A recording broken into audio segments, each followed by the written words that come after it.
What would you do if a test result revealed someone had designed a disease specifically to kill you? A famous woman collapses in New York. The diagnosis? Impossible. An infection that doesn't exist, designed specifically to kill her. 3 days to live. But 2 doctors, one fired, one wanted by Interpol, refuse to accept impossible. They use technology banned by every medical board. They break every rule. And for 72 hours, they watch her body burn at temperatures that should kill her. This is what happened when medicine failed and rebels succeeded. This is the story of the woman who died and came back different.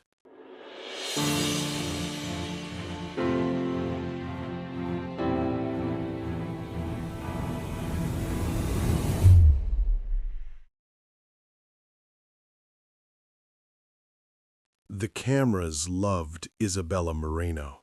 They always had. Even now, lying in a sterile hospital bed in Manhattan's most prestigious medical center, her face still held that devastating beauty that had graced magazine covers across 3 continents. But the cameras weren't here anymore. Only the machines, beeping, humming, measuring the slow decline of something medicine couldn't name. "Mrs. Moreno," Dr. Patricia Wells said, her voice carrying that careful tone doctors use when they're about to shatter someone's world. "I'm afraid it's progressed beyond what we anticipated." Thomas stood by the window, his reflection ghostly against the Manhattan skyline. His wife, the woman who'd commanded stages, who'd made grown men weep with a single glance, who'd built an empire on sheer force of will, was dying. And nobody could tell them why. "What does that mean?" Isabella's voice cut through the room like steel. Even now, even here, she refused to be soft. Dr. Wells glanced at her tablet, then at the floor. "The infection is unique. We've run every test, consulted with specialists worldwide. The pathogen doesn't match anything in our databases. So find someone who can match it." Isabella sat up straighter, ignoring the IV pulling at her arm. "You're telling me in a city of 8 million people, in a hospital that costs $15,000 a day, nobody can identify a simple infection?" "It's not simple, Mrs. Moreno." Dr. Wells's patience was fraying. "Your white blood cell count is dropping daily. Your organs are beginning to fail, and we don't know why." The word hung in the air like a death sentence. Don't know. 7 days ago, Isabella had been in Madrid, closing a deal that would have made her richer than she already was. She'd felt the first fever on the flight back, dismissed it as exhaustion.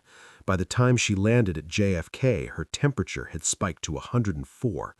Thomas had driven her straight to the emergency room. That was when the nightmare began. "How long?" Isabella asked, the question everyone fears to ask but eventually must. Dr. Wells looked at Thomas, then back at Isabella. "Days, maybe a week. I'm sorry." "You're sorry?" Isabella's laugh was harsh, bitter. "My daughter is 7 years old. She still believes in fairy tales, and you're sorry?" Finally, Thomas turned from the window. His eyes were red-rimmed, aged a decade in a week. "There has to be something. Experimental treatments, clinical trials, anything." "We've explored every option." Dr. Wells stood, her body language screaming, "I need to leave this room." "I'll have the nursing staff make you more comfortable. If you need anything, get out." Isabella's voice dropped to a whisper, somehow more commanding than a shout. When the door clicked shut, Thomas crossed the room and took his wife's hand. It felt too hot, too fragile. This woman who'd never been fragile a day in her life. "We'll find someone," he whispered. "I'll call everyone, pull every favor. There's always someone." Isabella looked at him with those devastating brown eyes. "What if there isn't?" 3 floors down, in a cramped office that smelled of old coffee and rebellion, Dr. Marcus Reid studied the case file that had mysteriously appeared on his desk. No name on the folder, just a patient number and 3 words scrawled across the top. "She's running out." Marcus leaned back in his chair, the leather creaking under his weight. At 47, he'd seen impossible cases before. Hell, he'd solved impossible cases. That's why they'd nearly kicked him out of medicine twice. That's why Helen Carter, the hospital's chief of staff, had relegated him to this basement office where he couldn't cause trouble. But trouble, Marcus had learned, was where medicine became art. The labs in the file made no sense. The pathogen markers were contradictory. The progression pattern defied every rule of infectious disease. It was as if someone had taken 5 different diseases, mixed them together, and created something entirely new. Or entirely old. Marcus pulled up his private database, the one the hospital didn't know about, the one containing research from sources that would make Helen Carter's eye twitch. He ran the markers through his custom algorithm. 3 minutes later, his screen lit up with a match. Not exact, but close enough to make his pulse quicken. It was a pathogen from 1918, supposedly eradicated, supposedly impossible to contract in the modern world. But the key word was supposedly. Marcus grabbed his jacket, ignoring the coffee that spilled across his desk. If he was right, and God, he hoped he was wrong, this woman upstairs wasn't just dying. She was dying from something that shouldn't exist. And if he was right about the cause, maybe, just maybe, he knew someone who could cure it. Someone the medical board had banned him from ever contacting again. Marcus Reid had never been good at following rules. It's what made him brilliant. It's also what made him dangerous. He took the stairs 2 at a time, avoiding the elevators where he might run into Helen Carter or any of her rule-following disciples. The patient file was tucked under his arm, technically stolen, definitely unauthorized. But Marcus had stopped caring about technically around the same time his medical license had been suspended for the first time. That was 8 years ago. The patient had been a 6-year-old boy with sepsis. Every doctor had said amputation. Marcus had said no. He'd used an experimental phage therapy he'd been developing in secret, against every protocol, against every superior's orders. The boy still had both his legs. Marcus still had his reputation as the doctor who couldn't be controlled. Dr. Reid. The voice stopped him cold on the 7th-floor landing. He turned to find Dr. Helen Carter standing in the doorway, her arms crossed, her expression carved from ice. At 52, she ran this hospital like a military operation. Order, protocol, predictability. Everything Marcus wasn't. "Helen, lovely to see you. I was just stealing patient files." She stepped forward, her heels clicking against the tile. Isabella Moreno's files, specifically. Marcus didn't bother denying it. "She's dying. I'm aware. And you're just going to let her?" Helen's jaw tightened. "We've done everything by the book, every test, every consultation. Sometimes, Marcus, medicine has limits. Medicine has limits when doctors have limits." He held up the file. "This pathogen, it's not random, it's engineered." That got her attention. Helen's eyes narrowed. "Explain." "The markers don't make sense for a natural infection. The progression is too perfect, too targeted. Someone didn't just catch this. Someone gave it to her." "That's a serious accusation. That's a serious problem. Marcus opened the file, showing her the lab results. Look at the cytokine patterns. Look at the immune response. This is biological warfare, Helen. Maybe not military grade, but close enough. Helen studied the papers, her expression unreadable. Finally, she looked up. Even if you're right, what can you do? We don't have treatments for engineered pathogens. We don't even have diagnostic criteria. I know someone who might. Don't even think about contacting him. Dr. Yusuf is the best. Dr. Yusuf is banned from practicing medicine in 12 countries. Helen grabbed his arm. He experiments on humans, Marcus. He uses methods that violate every ethical standard we have. And he saves people everyone else gives up on. Marcus pulled his arm free. Isabella Moreno has a 7-year-old daughter. You want me to tell that little girl we followed the rules while her mother died? I want you to follow the law. The law doesn't save lives. Doctors do. They stood there, two immovable forces in a stairwell that suddenly felt too small. Finally, Helen spoke, her voice barely above a whisper. If you contact Yusuf, I'll have no choice but to terminate you. If I don't contact Yusuf, Isabella Moreno will be dead in 3 days. Helen closed her eyes. When she opened them again, something had shifted. Not quite permission, but maybe looking the other way. I never saw you with that file, she said quietly, and I never heard you mention Dr. Yusuf's name. Marcus understood. Plausible deniability. If he succeeded, Helen would take credit for allowing innovative thinking. If he failed, she'd never known he was breaking the rules. Understood. He started up the stairs again, but Helen's voice stopped him one more time. Marcus, the patient, she's difficult, stubborn. She won't trust you easily. The difficult ones are always worth saving, he smiled, that rogue smile that had charmed and infuriated colleagues for 2 decades. Besides, I've been told I can be persuasive. Room 721 was dim when Marcus entered. Thomas had left to pick up their daughter from school. Isabella was alone, staring at the ceiling with those remarkable eyes that somehow still burned with life, even as her body betrayed her. "Who the hell are you?" she asked without looking at him. "Dr. Marcus Reid, infectious diseases." "Already met with infectious diseases. They said I'm a medical mystery. Very poetic way of saying they have no fucking clue." Marcus pulled a chair to her bedside, sitting down without invitation. "What if I told you I do have a clue?" Now she looked at him, really looked.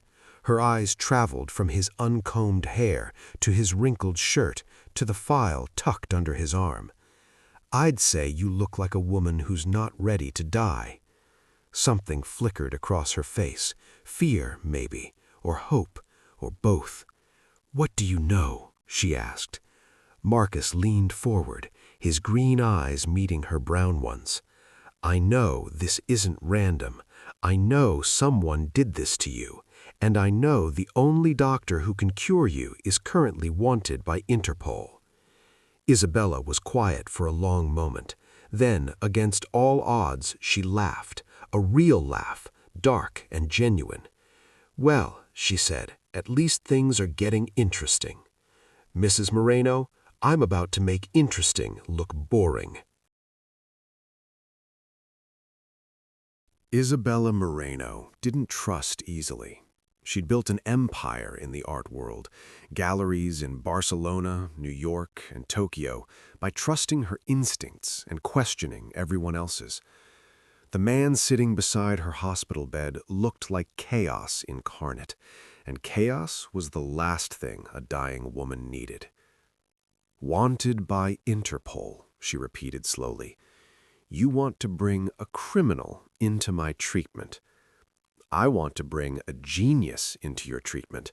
Marcus pulled out his laptop, balancing it on the bed railing. "Dr. Karim Yusuf.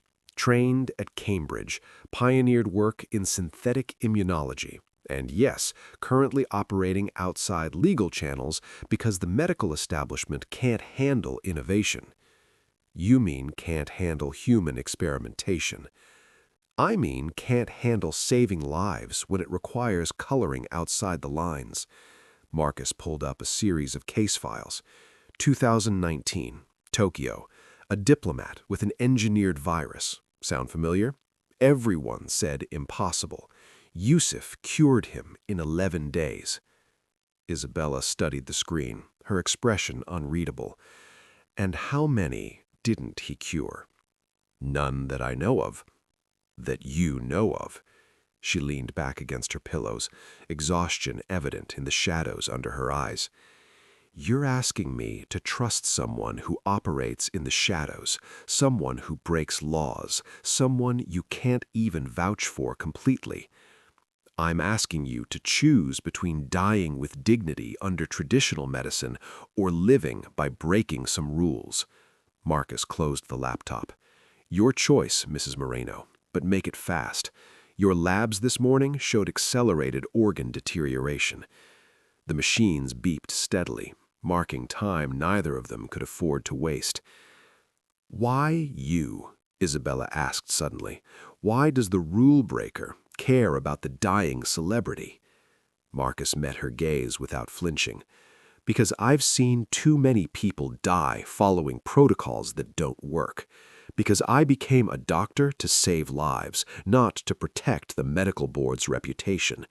And because, he paused, something raw crossing his face, because I have a daughter too. She's 15 now, lives with her mother, and if she were in this bed, I'd burn down every rule in the book to save her. Isabella saw it then, the humanity beneath the arrogance, the grief beneath the rebellion. This wasn't just a maverick doctor playing hero. This was a man who'd lost something, someone, to the very system he now fought against. Tell me about the pathogen, she said quietly. The truth, not the version you tell patients to make them feel better. Marcus respected that. No sugarcoating, no false hope, just the brutal truth. It's a chimera. Someone took genetic material from multiple historical pathogens, Spanish flu markers, Ebola protein structures, even traces of bubonic plague DNA, and engineered them into something new, something that specifically targets your genetic markers. Isabella's breath caught. This was made for me? This was made for someone like you, high profile, public, someone whose death would make headlines. He hesitated. Mrs. Moreno, have you made enemies? Real enemies? She laughed bitterly. I'm a successful woman in a male-dominated industry. I've made enemies by existing.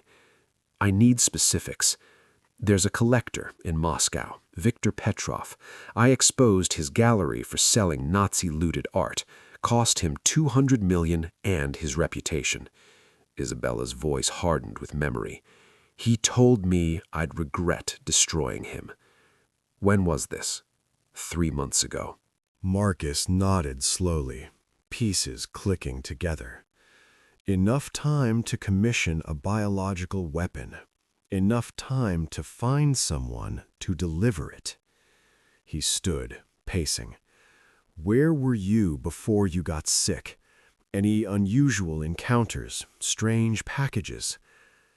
I was at an exhibition in Madrid, private showing for high-net-worth clients. Isabella frowned, thinking back. There was a waiter, new. He served me champagne. I remember because he spilled a few drops on my hand, apologized profusely. Did he touch your skin? Yes, he wiped the champagne with a cloth. Marcus stopped pacing.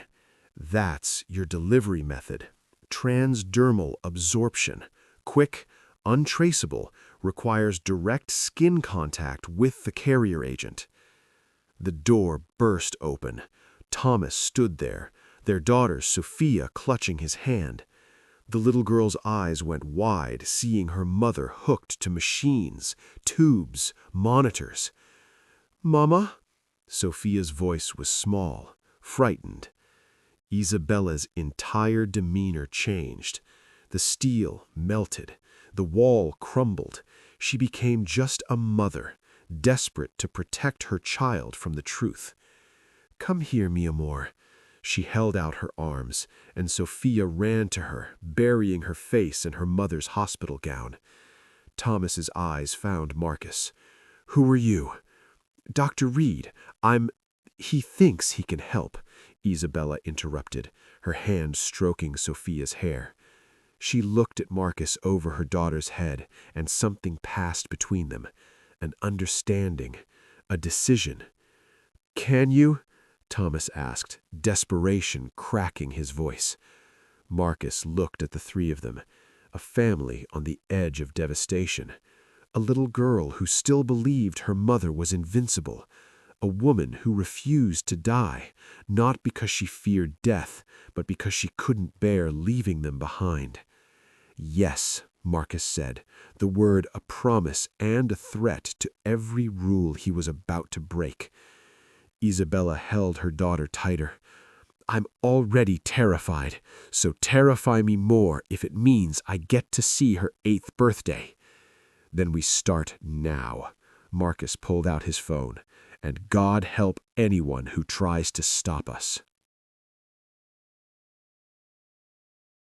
The conference room felt like a tomb.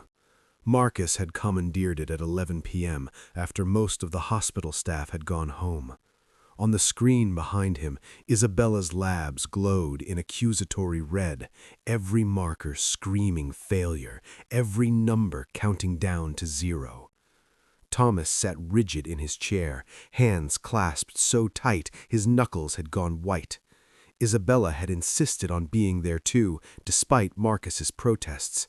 She'd arrived in a wheelchair, an IV pole beside her like a skeletal companion, her face pale, but her spine straight. "I need to understand what's killing me," she'd said, "and I need to hear it without my daughter in the next room." Now Marcus stood before them both, about to explain the inexplicable. "Your immune system is eating itself," he began, pulling up a microscopic image. "This pathogen, we're calling it Chimera X for now, doesn't attack your organs directly. It reprograms your white blood cells to recognize your own tissue as foreign." Thomas leaned forward.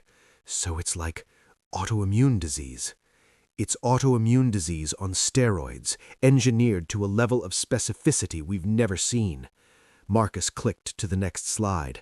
"Whoever designed this knew your wife's genetic code. They targeted your HLA markers, the proteins that tell your immune system what's you and what's invader. They flipped the script." Isabella stared at her own cells on the screen, magnified 1,000 times. Even under a microscope they looked wrong, distorted, monstrous. "How long did this take to create?" she asked quietly. "Months, maybe years of research." Marcus pulled up another image, molecular structures that looked like twisted art. "This isn't basement biohacking. This is nation-state level sophistication, or someone with nation-state level funding." "Viktor Petrov," Isabella whispered. "Possibly. We're running the protein sequences through international databases, seeing if we can trace the lab work. But right now, the who matters less than the how do we stop it."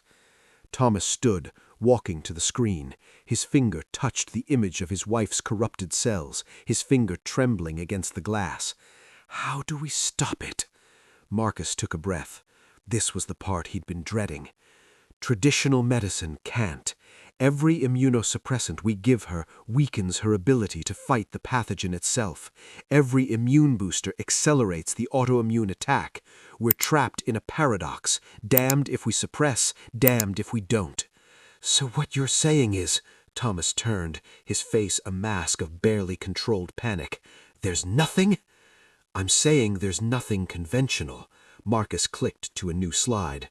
A face appeared, middle-aged, Middle Eastern, with eyes that held both brilliance and something darker. "This is Dr. Karim Yusuf." Isabella studied the face. "Your criminal genius?" He's not a criminal. He's a doctor who prioritizes results over regulations. Marcus pulled a chair, sitting backwards on it, his arms crossed over the back. 15 years ago, Yusuf was working on synthetic T-cell programming. The idea was to create artificial immune cells that could be programmed to target specific diseases, cancer, autoimmune disorders, resistant infections. "Why haven't I heard of this?" Thomas asked. "Because the medical trials failed. 3 patients died. The technology was deemed too unstable, too dangerous. Yusuf was banned from human testing." Marcus paused, but he didn't stop. He went underground, and in the years since, he's perfected it. "You have proof?" Isabella's voice was sharp, prosecutor sharp. Marcus pulled out a USB drive, plugged it in. Files appeared, medical records, before and after scans, testimonials in multiple languages. 2019, Tokyo diplomat with an engineered virus, cured. 2021, Brazilian billionaire with drug-resistant tuberculosis, cured. 2023, Canadian teenager with a genetic disorder doctors said was untreatable, cured. The evidence was undeniable. Impossible cases, impossible cures. "Why isn't he famous?" Thomas asked. "Why isn't this everywhere?" Because the medical establishment can't accept that he succeeded where they failed. Because admitting Yusuf was right means admitting they let people die for the sake of protocol. Marcus's voice turned bitter. Because medicine is as much about politics as it is about healing. Isabella wheeled herself closer to the screen, studying each case. "What's the catch? There's always a catch." "The treatment is aggressive. Your body will be flooded with synthetic T-cells programmed to hunt the pathogen. For 72 hours, you'll be in a medically induced coma while the cells do their work. Your temperature will spike to 106, maybe higher. Your organs will undergo massive stress, and there's a 30% chance your body will reject the treatment entirely." "And if it rejects?" Isabella asked, though she already knew. "You die faster and more painfully." The room fell silent. The only sound was the hum of the projector and Isabella's labored breathing. Thomas broke first. 30% chance of dying faster versus 100% chance of dying slow. That's not a choice. "It is a choice," Isabella corrected. "It's the only choice." Marcus stood, walking to her wheelchair. He knelt down so they were eye level. "Mrs. Moreno, I need you to understand, if we do this, we're breaking about 40 different laws. My career is over. Dr. Carter will have to fire me, and if it fails, I'm dead anyway." Isabella's hand shot out, gripping his wrist with surprising strength. "But if it succeeds, I get to watch my daughter grow up. I get to tell her that when the world said impossible, her mother said watch me." Marcus saw it then, why she'd built an empire, why she'd taken on oligarchs and won. This woman didn't just refuse to die, she refused to lose. "When can we start?" she asked. Marcus checked his watch, 11:47 p.m. "Yusuf can be here by dawn. We'll need to move you to a private facility, somewhere off the hospital's radar." "I know a place," Thomas said suddenly. "My family owns a medical suite in the Hamptons, private, secure, no questions asked." Isabella looked at her husband with something like surprise. In 10 years of marriage, she'd never seen this side of him, the fighter, the rule breaker. "Then we move at dawn, and may God help us all." Dawn broke over the Hamptons like a wound, red and raw. The medical suite Thomas had mentioned turned out to be more compound than clinic, a converted beach house with underground levels that had been built for his grandfather, a man who'd valued privacy above all else. Perfect for what they were about to do.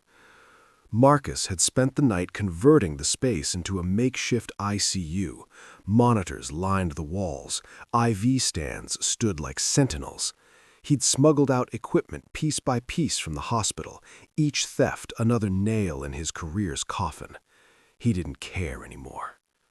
At 6:47 a.m., a black SUV pulled into the circular driveway. No plates, tinted windows, the kind of vehicle that screamed either government or criminal, and in this case, the line was beautifully blurred. Dr. Karim Yusuf stepped out. He was smaller than Marcus remembered, 53 years old, with silver threading through his dark hair and hands that moved with surgeon's precision. But his eyes held the weight of every rule he'd ever broken, every life he'd saved outside the system's approval. Marcus Reid. Yusuf's accent was educated British with Arabic undertones. Still playing hero? Still saving lives everyone else gives up on? Marcus shook his hand. Thank you for coming. You made it sound urgent. It is. Marcus followed Yusuf inside, past security that Thomas had hired overnight, ex-military, the kind who understood discretion. In the medical suite, Isabella waited, propped up in the hospital bed they'd installed. She looked worse than yesterday. The pathogen was accelerating. Mrs. Moreno, Yusuf said, his tone shifting to something gentler. I've reviewed your case. Marcus sent me everything. What you have, it's extraordinary. Horrifying, but extraordinary. Can you cure it? Isabella asked bluntly. I can try. Yusuf set down his medical case, a sleek titanium briefcase that looked more James Bond than Marcus Welby. But you need to understand what you're agreeing to. This treatment has never been used on a pathogen this sophisticated. I'll be improvising. Improvising? Thomas, who'd been silent until now, found his voice. You're going to improvise on my wife? Yusuf turned to him with infinite patience. Mr. Moreno, medicine at this level is always improvisation. Every patient is unique. Every disease adapts. The doctors who follow rigid protocols, they're treating the textbook, not the patient. And how many patients have you lost while improvising? The room went cold. Yusuf's expression didn't change, but something flickered behind his eyes. Old ghosts. 3, he said quietly. In 15 years of underground practice, I've lost 3 patients. The mortality rate in traditional medicine for cases like your wife's, 100%. So you tell me, Mr. Moreno, would you rather I follow the rules and guarantee her death, or break them and give her a chance? Thomas looked at Isabella. She nodded almost imperceptibly. His shoulders sagged. What do you need from us? Yusuf opened his case. Inside, secured in custom foam, were dozens of vials containing liquids in impossible colors, iridescent blues, deep purples, colors that seemed to shift in the light. Synthetic biology taken to its logical, illegal extreme. I need you to trust me, and I need you to leave the room. I'm not leaving her, Thomas said immediately. You are. Yusuf's voice went hard, because what I'm about to do will terrify you. You'll want me to stop. You'll think I'm killing her, and if you interfere, you will kill her. Isabella reached for Thomas's hand. Mi amor, go. Take care of Sophia. Let them work. Isabella, I need you strong for her, not here watching this. She squeezed his hand, her grip weak but insistent. I'll see you on the other side. Thomas kissed her forehead, his tears falling onto her skin. Then he left, and Marcus locked the door behind him. Now, Yusuf said, all business. Marcus, prep the IV lines. We'll need 6, 2 in each arm, 2 central lines. Mrs. Moreno, I'm going to put you under. When you wake up, it will be 3 days from now. You'll feel like you've been hit by a truck, set on fire and drowned, but you'll be alive. Sounds delightful. Isabella managed a weak smile. Do I get a mint on my pillow too? Yusuf actually laughed. "I like her. The stubborn ones always fight harder." Marcus prepped the lines, while Yusuf mixed compounds with the precision of a master chemist. Each vial combined in specific sequences, creating something that glowed faintly in the dim light. "This is the synthetic T-cell base," Yusuf explained as he worked, "programmed to recognize the pathogen's unique signature. But I'm adding something new, a genetic kill switch. If your body starts rejecting the treatment, the synthetic cells will self-destruct rather than harm you further." "Will it work?" Marcus asked. "Theoretically, yes. Practically?" Yusuf looked up, meeting his eyes. "We're about to find out." Isabella watched them prepare her execution or salvation. She wasn't sure which. The medical equipment beeped steadily. Outside, waves crashed against the beach. It should have been peaceful. "Dr. Yusuf," she said as he approached with the first injection, "if I don't make it, tell Sophia her mother wasn't afraid." "You're going to tell her yourself," Yusuf inserted the IV. "But yes, if it comes to that, I promise." The anesthetic hit her system. The world began to blur. "One more thing," Isabella slurred, fighting the drugs. "Find Viktor Petrov. Make him pay." Her eyes closed. The machines registered her descent into medically induced coma. Marcus and Yusuf stood on either side of the bed, two doctors about to attempt the impossible. "Baseline vitals established. She's stable. For now." Yusuf picked up the first vial of synthetic cells. The liquid inside seemed alive, pulsing with unnatural light. "Marcus, once I start this, we can't stop. If her body crashes, we push through. If her temperature hits 108, we let it. The treatment needs time to work." "I understand." "Do you? Because you're about to watch someone suffer in ways that will make you question if we're healers or torturers." Marcus looked at Isabella's peaceful face, thinking of her daughter, her husband, the life she refused to give up. "We're healers," he said firmly. "We're just the kind who don't ask permission." Yusuf smiled, a wolf smile, all teeth and danger. "Then let's begin." He injected the first dose, and Isabella Moreno's body began to burn. Hour 7. Isabella's temperature hit 105.3 degrees. Marcus watched the monitors with the intensity of a man trying to will reality into submission. Every number was wrong. Every vital sign screamed danger. And yet, Yusuf stood calm, almost serene, adjusting IV drips with the confidence of a conductor leading an orchestra through a complicated symphony. "Her heart rate is 168, Marcus said, unable to keep the tension from his voice. "We need to cool her down." "We need to let the treatment work," Yusuf said, not even looking up from his tablet, where real-time cellular imagery showed the synthetic T-cells spreading through Isabella's bloodstream like an invading army. "The fever is intentional. The synthetic cells need heat to activate fully.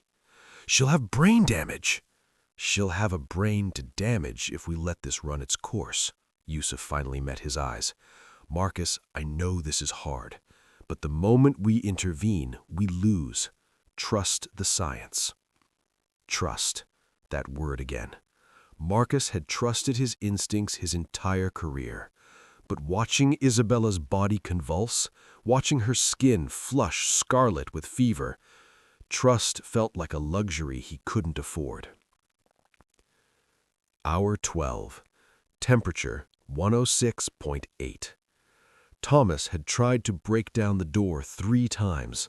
Marcus had physically restrained him the 3rd time, their shouting match echoing through the compound.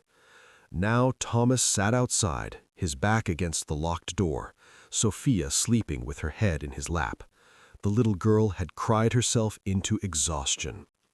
Inside, Isabella looked like she was dying. Her skin had taken on a waxy quality. Sweat soaked through the sheets faster than Marcus could change them. Her breathing came in shallow gasps that rattled in her chest. "Talk to me about the cellular response," Marcus demanded, needing data, needing reason, needing anything but the horror of watching her suffer. Yusuf pulled up the microscopic feed. Isabella's blood was a war zone. The synthetic T cells, glowing an eerie blue under the imaging system, were hunting the pathogen with ruthless efficiency. But the pathogen was fighting back, triggering Isabella's own immune system into a frenzy. "See here?" Yusuf pointed, to a cluster of cells. "The Chimera X is trying to hide by mimicking her healthy cells. But our synthetic hunters are smarter. They're recognizing the molecular forgery. And the collateral damage? Minimal so far. Some tissue inflammation, but nothing permanent."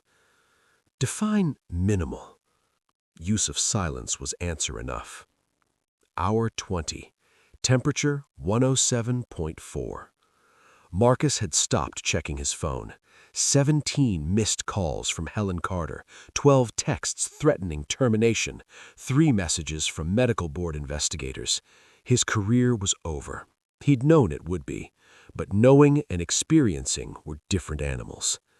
Isabella seized. Her body went rigid, back arching off the bed, every muscle locked in tetanic contraction. Alarms shrieked. Marcus lunged for the anticonvulsants. "No!" Yusuf grabbed his wrist. "Let it pass. She's seizing." "She's purging. Look at the cellular feed." Marcus forced himself to look at the screen instead of the suffering woman before him. On the microscopic level, something extraordinary was happening. The synthetic T cells had cornered a massive cluster of the pathogen in Isabella's nervous system. The seizure was the pathogen's death throes. 30 seconds. 45. A minute. Finally, Isabella went limp, gasping, alive. "Jesus Christ," Marcus whispered. "No," Yusuf said softly. "Just science, but I understand the confusion." Hour 36. Temperature 108.1. The numbers were impossible. No one survived 108 degrees. The proteins in human cells began to denature, to literally cook. But Isabella's heart kept beating. Her lungs kept pulling air. The monitors showed brain activity, chaotic, storming, but present. "How is she still alive?" Marcus asked. Yusuf adjusted another IV, this one containing compounds Marcus didn't recognize. "The synthetic cells are protecting critical systems. They're clustering around her brain, heart, kidneys, creating thermal buffers. It's not something I programmed them to do." "What?" "They're adapting, learning. The AI component I built into their base code is problem-solving in real time." Yusuf actually smiled, that dangerous expression of a scientist witnessing his theory become reality. "She's not just being cured, Marcus. She's being optimized." Marcus didn't like the sound of that. "Optimized how? We'll see when she wakes up. If she wakes up." Hour 53. Temperature 107.2. The fever was breaking, not quickly, not dramatically, but steadily. The cellular imaging showed the pathogen in retreat, the synthetic T cells overwhelming it through sheer programmed persistence. Marcus allowed himself a moment of hope. Then Isabella's heart stopped. Flatline, the single most terrifying sound in medicine. "Charging defibrillator." Marcus grabbed the paddles, but Yusuf's hand stopped him again. "Wait. She's coding!" "Wait," Yusuf repeated, eyes locked on the cellular feed. "The synthetic cells are restarting her cardiac rhythm manually. Give them 10 seconds. "She doesn't have 10 seconds!" 5, 4, 3. Isabella's heart lurched, beat, rhythm returning. The monitors showed normal sinus rhythm, weak but steady. Marcus realized he'd been holding his breath. He exhaled shakily. "We can't keep doing this. Her body is breaking down." "Her body is rebuilding," Yusuf pulled up new scans. Look at her organ function. The pathogen damage is already reversing. We're winning, Marcus. At what cost? The cost of saving her life. Isn't that what we came here to do? Hour 72. Temperature 101.3. 3 days. 72 hours of watching Isabella Moreno dance with death, pulled back from the edge by technology that shouldn't exist, by science that the medical world had condemned. Yusuf began the wake-up protocol. Reducing sedation, Yusuf announced, adjusting the IV. She should regain consciousness within the hour.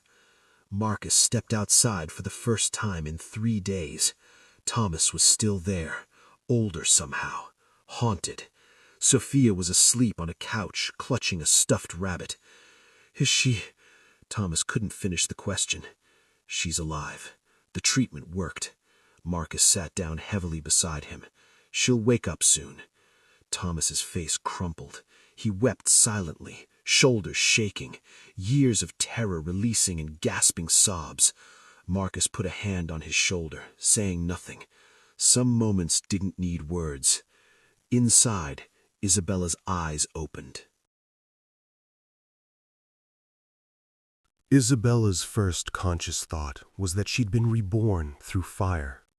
Her body felt different, not better, not yet, but different, like every cell had been taken apart and reassembled slightly wrong, or slightly right.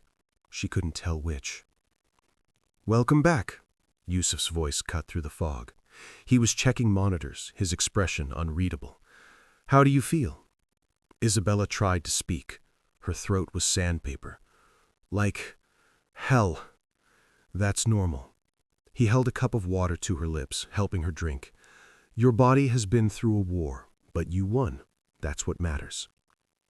She became aware of other presences in the room. Marcus stood by the window, looking like he hadn't slept in days. Thomas was rushing to her bedside, tears streaming down his face. And Sophia, her beautiful, precious Sophia, was being held back by a nurse, eyes wide with fear and hope. "Mama?" Sophia's voice broke something inside Isabella. "Mi amor." Isabella's hand trembled as she reached out. "Come here."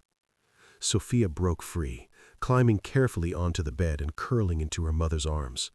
Isabella held her daughter and wept, great heaving sobs that hurt her ravaged body, but healed something deeper. "I was so scared," Sophia whispered against her mother's chest. "I know, baby. I know. But Mama's okay now." Isabella kissed the top of her daughter's head, breathing in that little girl's smell of shampoo and innocence. "Mama's going to be okay." Over Sophia's head, Isabella met Yusuf's eyes. He gave a small nod. For now, at least, the statement was true. Day 4 post-treatment. The testing began. Isabella sat in a chair, her own strength supporting her, no longer bedridden, while Yusuf ran scan after scan. Marcus observed, taking notes, still not quite believing what the data showed. "Your pathogen count is 0, Yusuf announced, pulling up the blood work. "Undetectable. The synthetic T cells hunted it to extinction." "Gone completely?" Thomas asked from his position by the door. He hadn't left Isabella's side except to care for Sophia. "Completely. The synthetic T cells hunted them to extinction." He pulled up another screen. "But that's not the interesting part." "There's an interesting part beyond you're cured?" Isabella managed a weak smile. "These synthetic cells haven't deactivated." Yusuf's expression was somewhere between triumph and concern. "They're still in your system, dormant but present, integrated into your immune response." The room went quiet. "What does that mean?" Marcus asked, though from his tone he already suspected. "It means Mrs. Moreno's immune system is no longer entirely human. She's carrying AI-enhanced defensive cells that will recognize and eliminate future threats with unprecedented efficiency." He turned to Isabella. "You're functionally immune to a vast range of infections, maybe all infections." Isabella processed this. "So I'm... what? A medical experiment?" "You're a miracle," he corrected gently, But yes, also an experiment, one that succeeded beyond my projections. What are the side effects? Always practical, always questioning, that was Isabella. Unknown. This is unprecedented territory. Yusuf sat down across from her, his manner shifting to complete honesty. You may experience enhanced healing, increased resistance to disease, possibly extended lifespan. We simply don't know. The synthetic cells are designed to maintain themselves indefinitely. You've made me into something not quite human. I've made you into something that gets to watch your daughter grow up. Yusuf's voice was firm. Everything else is details we'll figure out together. Isabella looked at Thomas, then at Marcus, then back at Yusuf. How long before the medical community finds out what you did? They already know something happened, Marcus said. Helen Carter has been calling non-stop. Medical board investigators are asking questions. We can't hide this much longer. I'm not hiding. Isabella's voice gained strength. Viktor Petrov tried to kill me. He used biological warfare against a civilian. That's terrorism. Proving it will be difficult, Yusuf warned. The pathogen is gone. No evidence. But I'm here. I'm alive. That's evidence.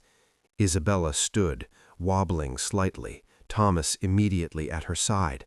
I'm evidence that what he created can be cured, that what you've developed can save lives. Marcus saw where she was going. You want to go public. I want to expose Petrov, and I want to legitimize what Dr. Yusuf has created. Isabella's eyes blazed with that old fire, the one that had built empires. The medical establishment condemned him for saving lives. Let's show them what he can do. They'll arrest me, Yusuf said calmly. The moment I step into public view, I'll be detained. Not if you have the backing of the woman you saved. Not if you have documentation of everything that happened here. Not if we make you too visible to disappear. Isabella smiled, and it was the smile of a predator who just spotted prey. I know people, Dr. Yusuf, important people, people who can protect you if you give them reason to. This is insane, Marcus muttered. We should be focusing on your recovery, not starting a war with... They already started the war when they tried to kill me. Isabella cut him off. I'm just finishing it. Marcus and Yusuf exchanged glances. In that moment, they both understood why Isabella Moreno had succeeded in everything she'd ever attempted. She didn't just survive, she conquered. What do you need from us? Marcus asked. Everything. Medical records, treatment protocols, video documentation if you have it. We're going to write this up, publish it, and force the medical community to acknowledge what happened here. That will end your career, Yusuf said to Marcus. My career ended the moment I stole her files, Marcus shrugged. Might as well make it count for something. And you? Isabella turned to Yusuf. You've spent 15 years in the shadows. Are you ready to step into the light? Yusuf was quiet for a long moment. Then he smiled, a real smile, not the sardonic one he usually wore. Mrs. Moreno, I've saved dozens of lives in darkness. Imagine what I could do with proper funding and legal protection. Yes, I'm ready. Then we have work to do. Isabella looked out the window at the ocean beyond, the sun setting in brilliant reds and golds. But first, I have a daughter to reassure, a husband to thank, and a life to reclaim. She turned back to them, and in that moment, Marcus saw not just a patient who'd survived, he saw a force of nature who'd been unleashed. Gentlemen, Isabella said, the hard part is over. Now comes the revolution. 6 weeks later, Manhattan. The press conference was scheduled for 2 p.m. at the Plaza Hotel. By 1:30, the grand ballroom was packed with journalists, medical professionals, and faces Isabella recognized from her world. Collectors, critics, people who'd built careers on knowing the right people at the right time. Backstage, Marcus adjusted his tie for the 5th time. He'd worn a suit exactly twice in his medical career, once for his wedding, once for his divorce. Both times had ended badly. He wasn't optimistic about this one. "Stop fidgeting," Isabella said beside him. She looked like herself again, that devastating beauty restored, though something in her eyes had changed, something harder, wiser. "You look fine." "I look like a man about to commit career suicide in front of 300 people. "You look like a man about to change medicine." She squeezed his hand briefly. "There's a difference." Yusuf stood apart from them, reading through the prepared statement on a tablet. He'd cut his hair, trimmed his beard, traded his usual casual clothes for an expensive suit. He looked almost respectable. Almost. "They're going to arrest me the moment I step off that stage," he said conversationally. "They're going to try," Isabella corrected, "and then my lawyers, all 12 of them, are going to bury them in paperwork while we control the narrative." Thomas appeared in the doorway, Sophia holding his hand. The little girl wore a blue dress, her hair in careful braids. She looked at her mother with undisguised adoration. "Ready?" Thomas asked. Isabella knelt down to Sophia's level. "Remember what we talked about, mi amor? You got sick. These doctors saved you. Now you're going to help other people get saved too." Sophia recited it perfectly, then added, "And the bad man who made you sick is going to jail." "That's right." Isabella kissed her forehead. "Now you and Papa are going to watch from the audience, okay? Be brave for Mama." "I'm always brave. I'm your daughter." Isabella's eyes misted. She stood, composing herself. "Let's go change the world." The ballroom fell silent as they walked onto the stage. Isabella took the podium first. Cameras flashed like a swarm of mechanical fireflies. She'd done this 1,000 times, commanded attention, controlled a room, but never with stakes this high. "My name is Isabella Moreno," she began, her voice carrying to every corner. "6 weeks ago, I was dying from a biological weapon designed specifically to kill me. Today, I stand before you, alive, because 2 doctors had the courage to break every rule that would have guaranteed my death." She let that sink in, then gestured to Marcus and Yusuf. Dr. Marcus Reid risked his career. Dr. Karim Yusuf risked his freedom.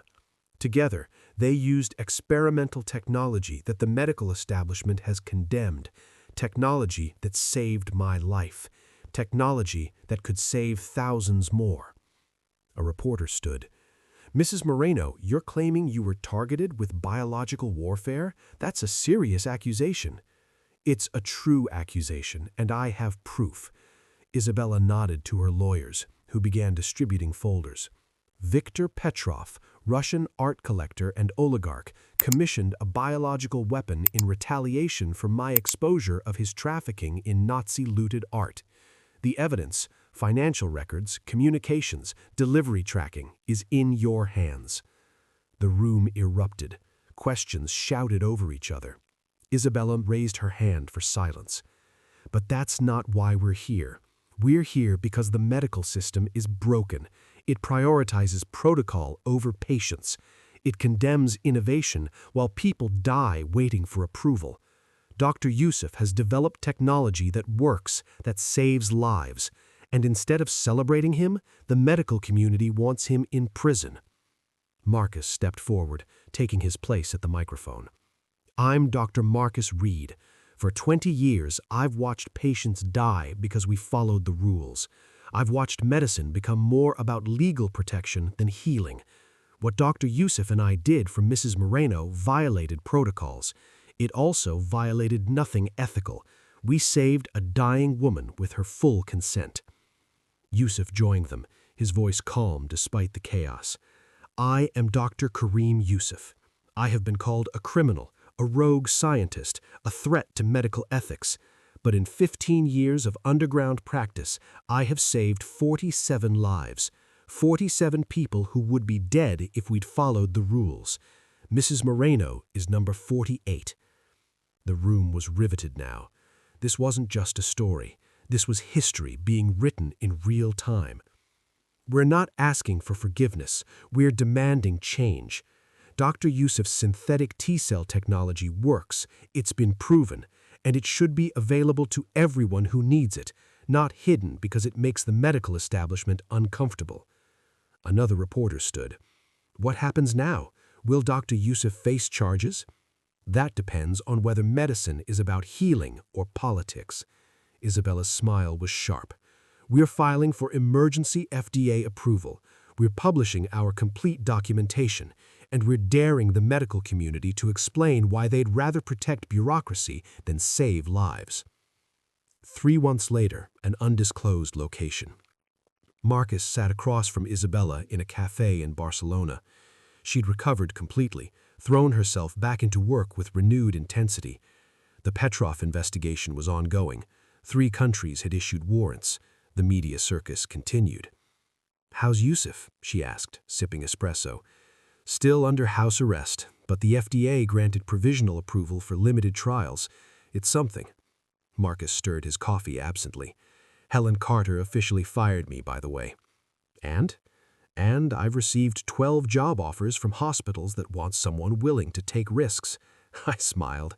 "Turns out being fired for saving lives is good for your reputation." Isabella laughed.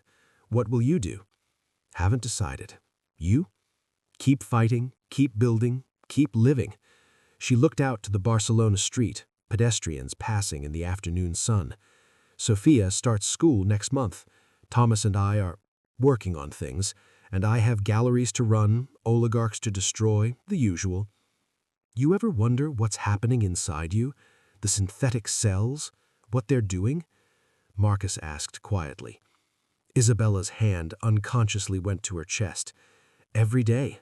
But then I think, I'm alive to wonder. That's more than I had 6 weeks ago."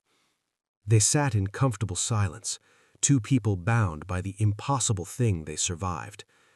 "Marcus," Isabella said finally, "thank you for not following the rules. Thank you for making breaking them worthwhile." She stood, leaving money on the table. At the door, she turned back.